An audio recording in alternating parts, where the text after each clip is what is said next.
आइए बच्चों, आज फ्लो चार्ट के माध्यम से हमारी किडनी के डिसऑर्डर क्या है, मिक्चुरेशन कैसे होता है, यानी कि यूरिन का जो रिलीज होने की प्रक्रिया है वो कैसे होता है, और जो डायलिसिस होता है इसके बारे में जानें।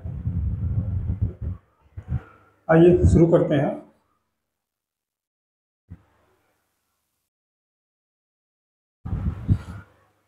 ये बच्चों, सबसे पहला है हमारा मिक्चुरेशन।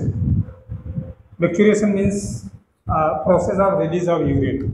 जो यूरिन के रिलीज होने की प्रक्रिया है उसको मिक्चुरेशन बोलते हैं। जैसे हम पिछले भी उसमें पढ़ चुके हैं बच्चों कि हमारे अंदर जो फिल्ट्रेट बनता है वो 180 लीटर पर डे बनता है, ठीक। और जो हम यूरिन निकालते हैं वो 1 से लेकर के 1.5 लीटर पर डे निकालते हैं। तो इस प्रक्रिया में ये जो 180 लीटर जो फिल्ट्रेट बनता है वो फिल्ट्रेट फिर उसे रीएब्जॉर्प्शन होता है।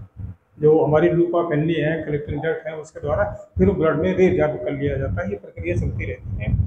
तो ये जब करते करते ऐसा करते करते ये जब हमारा यूरिनरी ब्लैडर है, जब ये भर जाता है, आपने देखा कि एक यूरेटर इधर से आएगा, एक यूरेटर इस साइड से आएगा, इधर से यहाँ करके खुलेगा ये यूरेटर, और दूसरा यूरेटर इधर से आकर के खुलेगा, किडनी से आएगा, यूरिन इसमें लाएगा। ये यूरेटर है, ठीक है। और जब ये हमारा यूरिनरी ब्लैडर भर जाएगा, या 500 ml के ऊपर समझ लीजिए, उसकी स्टोरेज क्षमता जो है अमोनिया की लीटर है, लेकिन जब वो 500 ml के ऊपर जब हो जाता है तो इसमें एक प्रक्रिया होती है मैच्योरेशन, एक रिफ्लेक्स जिसको हम बोलते हैं, वो प्रक्रिया होती है, तब जाकर के हम यूरिन को बाईपास कर पाते हैं। ये जो हमारा यूरिनरी ब्लैडर है, जिसको हम पेशाब की थैली बोलते हैं, इसमें जो है ये डिट्रूसर मसिल का बना होता है बच्चों। डिट्रूसर मसिल को कंट्रैक्ट करती है वो, तो वो बिल्कुल जैसे आप कपड़ा निचोड़ते हैं उस प्रकार से इसको निचोड़ देता है डिट्रूसर मसिल जो। तो इसमें बच्चों ये तो मेरा यूरिनरी ब्लैडर हो गया, ठीक है। अंदर यूरिन है और इसके ऊपर हमारे स्ट्रेच रिसेप्टर होते हैं। इस यूरिनरी ब्लैडर के ऊपर स्ट्रेच रिसेप्टर होते हैं। ये हमारे सिग्नल भेजते हैं सेंट्रल नर्वस सिस्टम को। सेंट्रल नर्वस सिस्टम को सिग्नल भेजेंगे। सेंट्रल नर्वस सिस्टम कैसे जाएगा? ये न्यूरॉन्स के थ्रू जाता है।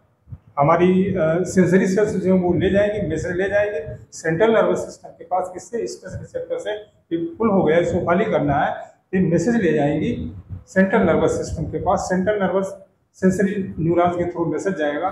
फिर सेंट्रल नर्वस सिस्टम जो मोटर सेल्स है, मोटर सेल्स में अभी नर्वस सिस्टम में सप्लाई जाएगा।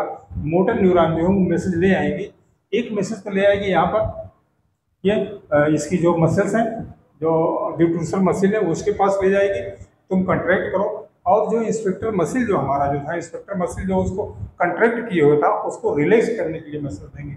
तो ये प्रक्रिया में हमारा जो इंस्पेक्टर मसिल है ये उसको यूरिन को रिलीज करेगा, ठीक बच्चों। ये तरह मेरा जो यूरिन का कैसे सिस्टम होता है यूरिन रिलीज करने का। आगे आइए थोड़ा और इसमें देखते हैं।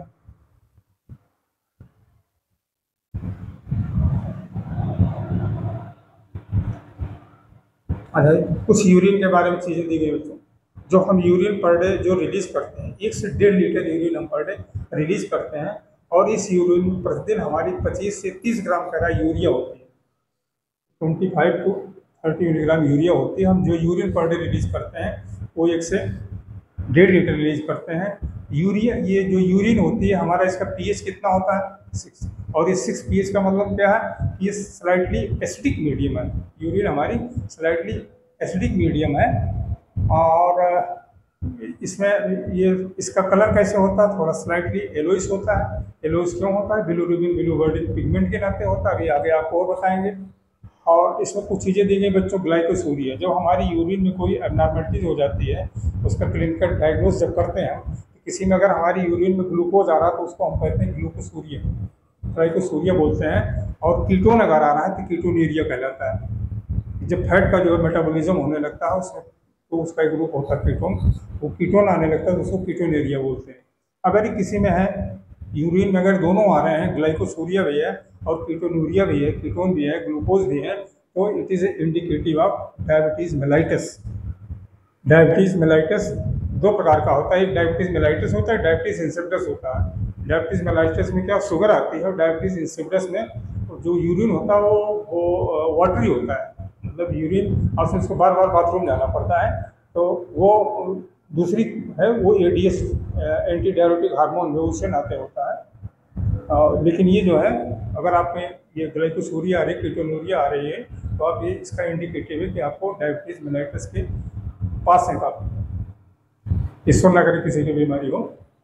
और बच्चों, हम तो किडनी के बारे में पढ़ चुके, लेकिन हमारे शरीर में कुछ और भी ऑर्गन है जो कि एक्सक्रीशन का काम करते हैं। जैसे सबसे पहला क्या, लंग्स है। लंग्स पर डे हमारा 200 ml जो है कार्बन डाइऑक्साइड को पर मिनट निकालता है। ठीक, 1 मिनट में 200 ml कार्बन डाइऑक्साइड को निकालता है और same amount of water vapour को भी निकालता है। तो आप जैसे इसे करके बाहर को जब फूंकते हैं तो उसमें वाटर वेपर भी आती हैं, तो लंग्स के द्वारा भी एक्सक्रीशन किया जाता है। और दूसरा लीवर है। लीवर हमारे शरीर की सबसे लार्जेस्ट ग्लैंड है, सबसे बड़ी ग्लैंड होती है लीवर। और इसमें जो है ये क्या करता है, ये कोलेस्ट्रॉल को और ड्रग्स, स्टेरॉइड्स और बाइल पिगमेंट कौन कौन होते हैं, जैसे बिलिरुबिन है, बिलिवर्डिन है, इन सबको कैसे निकालता है, ये इंटेस्टाइन के थ्रू बाहर करता है इन सबको। वो करेगा, आपने कोलेस्ट्रॉल जैसे पढ़ा होगा, कोलेस्ट्रॉल लीवर में बनता है, लेकिन इसका स्टोरेज कहाँ होता है, स्टोरेज इसका गॉल ब्लैडर में होता है। अच्छा, ये हमारा कोलेस्ट्रॉल जो है लीवर में बनता है, लेकिन इसका स्टोरेज गॉल ब्लैडर में होता है। और उसी में ही बिलिरुबिन, बिलिवर्डिन ये पिगमेंट पाए जाते हैं, जिससे यूरिन का कलर भी पीला होता है। और आपका जो फीसेस हैं, जो वेस्ट प्रोडक्ट फीसेस है, उसका भी कलर जो है येलो कलर का होता है। और जब ज़्यादा हो जाता है ये तो आरबीसी हमारे रप्चर होने लगते हैं, बिलिरुबिन, बिलिवर्डिन ज़्यादा बनने लगता है, इस कारण हमको जॉन्डिस भी हो जाता है, पीलिया भी हो जाता है। और हमारी स्किन भी होती है, ये भी एक्सक्रीशन का काम करती है। स्किन में 2 ग्लैंड होते हैं, एक तो सिवेसियस ग्लैंड होती हैं जो कि ऑयली ग्लैंड होती है, जो चेहरे पर ऑयल सिक्रेट करती हैं, हमारी त्वचा को प्रोटेक्ट करती हैं। और दूसरी स्वेट ग्लैंड्स होती हैं जो पसीना निकल करके क्या करती हैं, हमारे शरीर को, स्किन को हमारे मॉइस्चर रखती हैं, वो उसको सूखने से बचाती हैं। तो ये एक स्वेट ग्लैंड्स हो गई। ये क्या क्या करती है, वाटर को, इलेक्ट्रिसिटी, सोडियम क्लोराइड और यूरिया को ये सेक्रेट करता है स्किन के थ्रू, स्वेट ग्लैंड के थ्रू। इसको सोडोपिक ग्लैंड भी बोलते हैं। स्वेट ग्लैंड्स वाटर को निकालता है, लैक्टिक एसिड, सोडियम क्लोराइड और यूरिया। कभी आपको पसीना हुआ हो और कहीं आपकी जीभ उसमें टच कर जाती है, तो आप देखेंगे उसका टेस्ट जो है नमकीन होता है, सल्ट कलर का। दूसरी सेबेसियस ग्लैंड इसको बोलते हैं, इसको ऑयल ग्लैंड ही दूसरा नाम इसका। इससे बैक्स निकलता है, स्टेरॉइड्स और हाइड्रोकार्बन निकलते हैं। आइए बच्चों, डिसऑर्डर्स। किडनी के क्या क्या डिसऑर्डर्स हैं। किडनी को हम रीनल भी बोलते हैं। तो किडनी के क्या क्या डिसऑर्डर्स हैं। एक तो सबसे पहले हमारा ग्लोमेरुलोनेफ्राइटिस है। ग्लोमेरुलोनेफ्राइटिस, इसमें क्या होता है, इन्फ्लेमेशन होता है, जो उसकी फिल्ट्रेशन मेम्ब्रेन होती है उसमें इन्फ्लेमेशन होता है। दूसरा रीनल कल्कुलाई होता है। रीनल कल्कुली, इसमें कैल्शियम ऑक्सीलेट के क्रिस्टल किडनी के अंदर जमा हो जाते हैं, जिसको हम कहते हैं कि स्टोन हो गया, किडनी में स्टोन हो गया। फिर रीनल कल्कुलाई जो होता है, इसको बीमारी को हम डिसऑर्डर बोलते हैं। क्रिस्टल्स ऑफ कैल्शियम ऑक्सीलेट के क्रिस्टल हो जाते हैं। और एक यूरेमिया है बच्चों। यूरेमिया क्या है, इसमें presence of urea in the blood. हमारी यूरिन में अगर यूरिया ज़्यादा हो जाती है, यूरिन में यूरिया आने प्रेजेंस सारी ब्लड में, तो हम उसको यूरेमिया कहते हैं। और इसका ब्लड से, चूँकि ये टॉक्सिक है थोड़ा, तो इसको ब्लड से निकालना पड़ता है, तो हीमोडायलिसिस का प्रयोग करते हैं।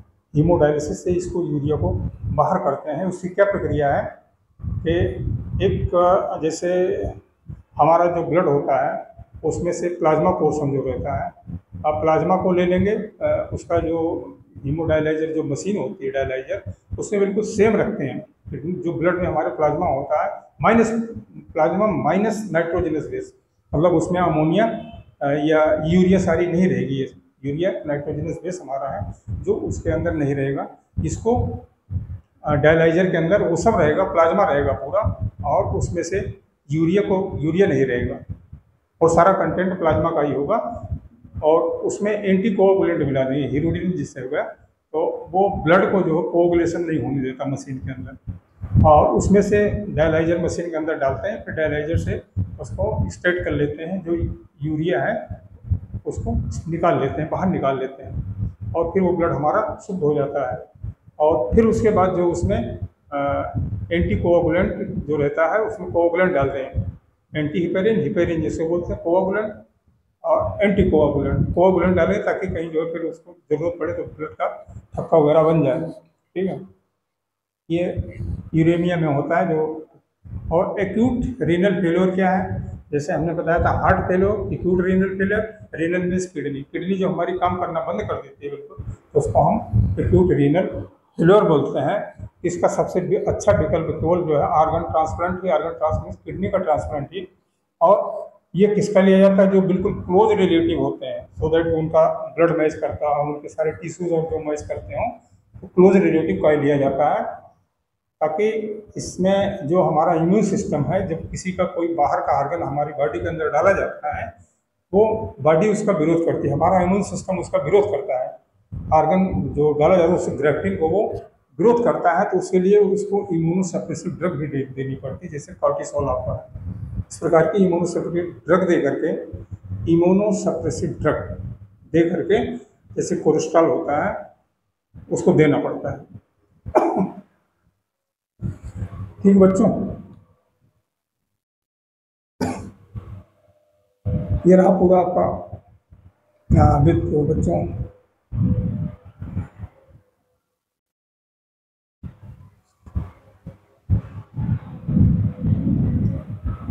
With this, I finish the chapter excretory product and their elimination.